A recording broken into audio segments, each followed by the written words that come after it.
Capítulo 12. O último convite. A mensagem do terceiro anjo é uma advertência. Se alguém adora a besta e a sua imagem recebe a sua marca na testa ou na mão, também esse beberá do vinho do furor de Deus, preparado sem mistura no cálice da sua ira, e será atormentado com fogo e enxofre diante dos santos anjos e na presença do Cordeiro.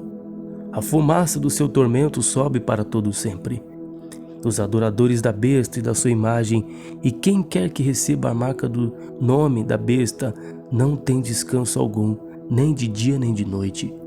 Aqui está a perseverança dos santos, os que guardam os mandamentos de Deus e a fé em Jesus. Apocalipse capítulo 14, do verso 9 ao 12. Observe as imagens usadas no texto, extraídas diretamente do livro de Daniel, no qual as pessoas foram forçadas a adorar a imagem. Daniel 3:5, 7, 10, 14, 15 e 18, sob a ameaça de morte. A advertência na mensagem do terceiro anjo em Apocalipse 14 ecoa Apocalipse 13 também, no qual as pessoas devem, assim como em Daniel 3, adorar uma imagem ou enfrentar a morte. E fizesse morrer todos os que não adorassem a imagem da besta. Apocalipse 13:15. Além disso, não se esqueça, a mensagem do terceiro anjo é anunciada logo depois da proclamação da segunda mensagem angélica acerca da queda de Babilônia. Apocalipse 14:8. Que império do Antigo Testamento forçou a adoração de uma imagem? Babilônia. Daniel capítulo 3, verso 1. Um dia em questão. Tanto na Babilônia antiga como na moderna, a grande questão é a adoração. A mensagem do primeiro anjo conclama o mundo a adorar o Criador, que fez o céu, a terra, o mar e as fontes das águas. Apocalipse 14:7. Essa linguagem é extraída diretamente dos 10 mandamentos, especificamente do quarto. Porque em 6 dias o Senhor fez os céus e a terra, o mar e tudo que neles há, e ao 7º dia descansou. Por isso o Senhor abençoou o dia de sábado e o santificou. Êxodo capítulo 20, verso 11, o qual por sua vez provém diretamente do relato da criação em Gênesis 2:3, como já vimos. Logo, as 3 mensagens angélicas apresentam a grande questão que o mundo enfrentará nos últimos dias. Adoraremos o Criador ou a besta e a sua imagem? Apocalipse 14:9. A resposta deveria ser óbvia. Devemos adorar a Deus porque Ele é o Criador. Não há nada mais elementar e símbolo mais básico de quem Ele é como Criador do que o 7º dia, o sábado. Esse dia foi abençoado e santificado na primeira semana da criação. Foi considerado por Deus como sendo tão importante que Ele o menciona claramente nos 10 mandamentos. Contudo, essa verdade bíblica profunda conduz a uma pergunta importante. Por que na maior parte do mundo cristão guarda-se o domingo, o primeiro dia da semana, em lugar do 7º dia, o sábado, o sinal bíblico do Deus Criador? As citações a seguir explicam o motivo. A edição de 1977 do Catecismo da Doutrina Romana diz o seguinte.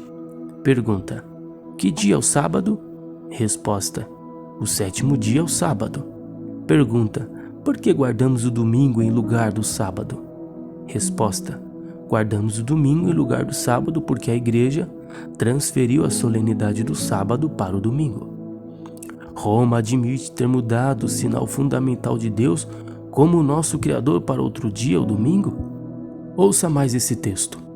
Pergunta: que prova há de que a Igreja tem poder para ordenar festas e dias santos?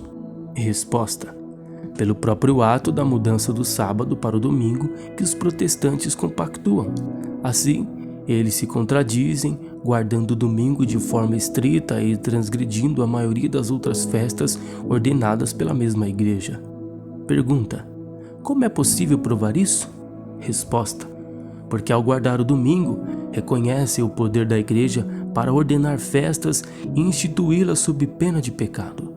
E, ao não guardar o restante das festas por ela ordenadas, negam mais uma vez o mesmo poder. Uma instituição humana alega ter mudado a lei de Deus? Pergunta: a Igreja de Roma tem poder para fazer qualquer alteração nos mandamentos de Deus? Resposta: em lugar do 7º dia e das outras festas designadas pela antiga lei, a Igreja prescreveu que os domingos e dias santos sejam separados para adoração a Deus. E agora somos obrigados a guardá-los em consequência do mandamento divino em vez do antigo sábado.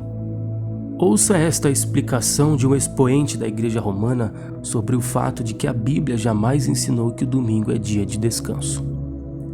Não deve todo cristão santificar o domingo e se abster nesse dia de trabalho servil desnecessário? A observância dessa lei não está entre nossos deveres sagrados mais proeminentes? Mas você pode ler a Bíblia do Gênesis ao Apocalipse que não encontrará um único verso autorizando a santificação do domingo. As Escrituras ordenam a observância religiosa do sábado, dia que jamais santificamos.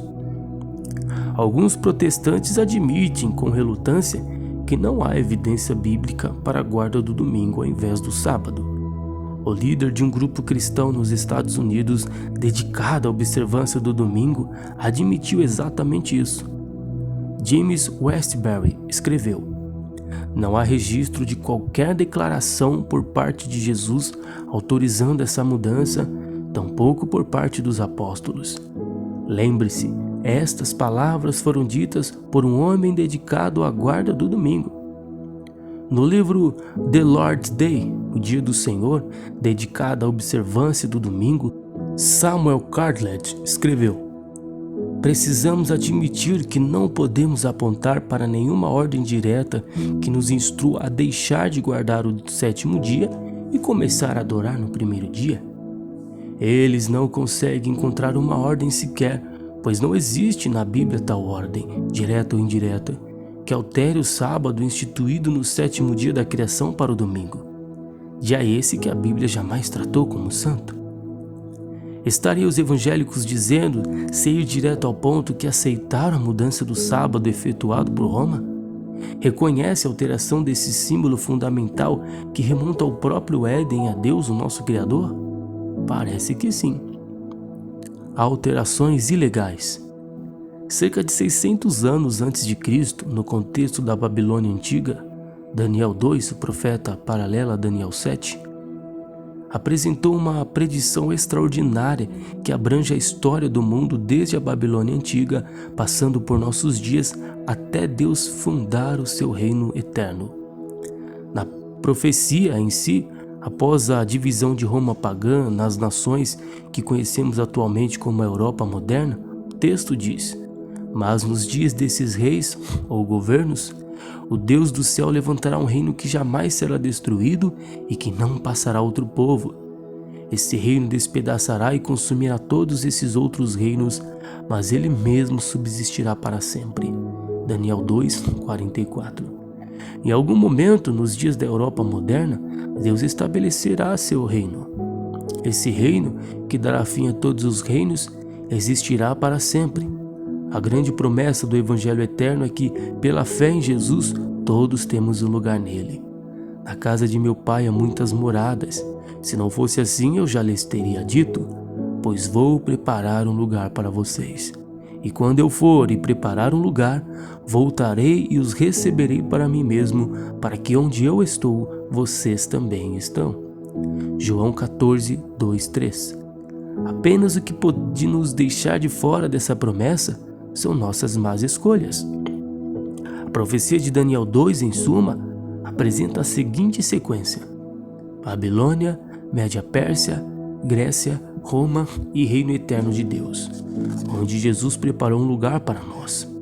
Conforme demonstramos em Daniel 7, a mesma sequência de impérios é profetizada: Babilônia, Média Pérsia, Grécia, Roma e Reino Eterno de Deus, onde Jesus preparou um lugar para nós.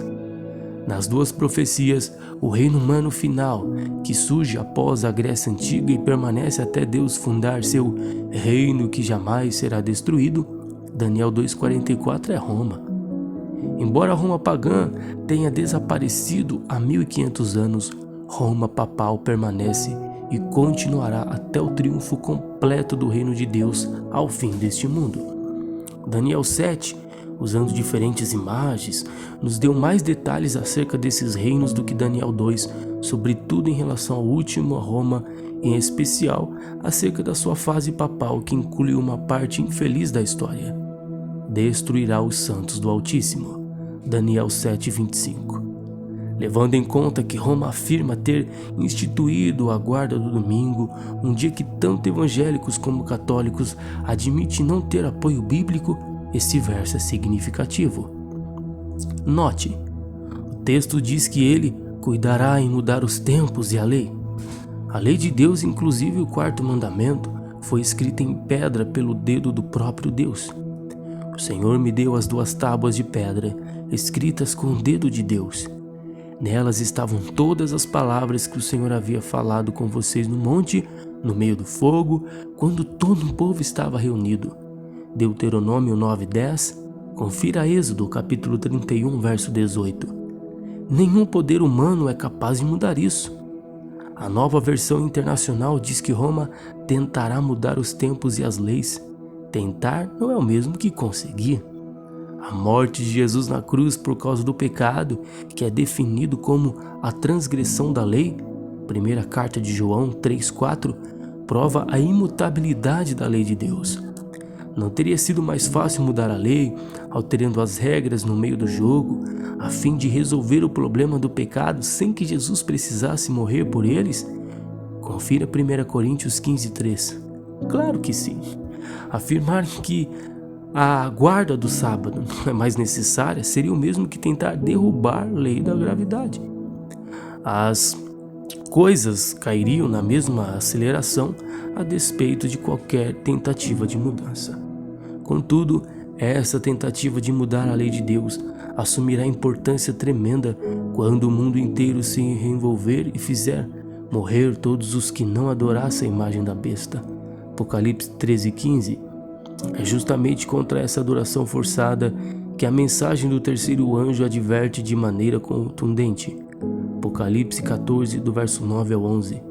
E quanto muitos adorarão a besta e sua imagem, outros adorarão aquele que fez o céu, a terra, o mar e as fontes das águas. Verso 7. No Éden, a adoração ao Criador tem como marca o sábado do 7º dia. Deus abençoou o 7º dia e o santificou, porque nele descansou de toda a obra que como Criador tinha feito. Gênesis 2:3. Essa verdade também foi imortalizada no 4º mandamento. Porque em 6 dias o Senhor fez os céus e a terra, o mar e tudo o que neles há, e ao 7º dia descansou.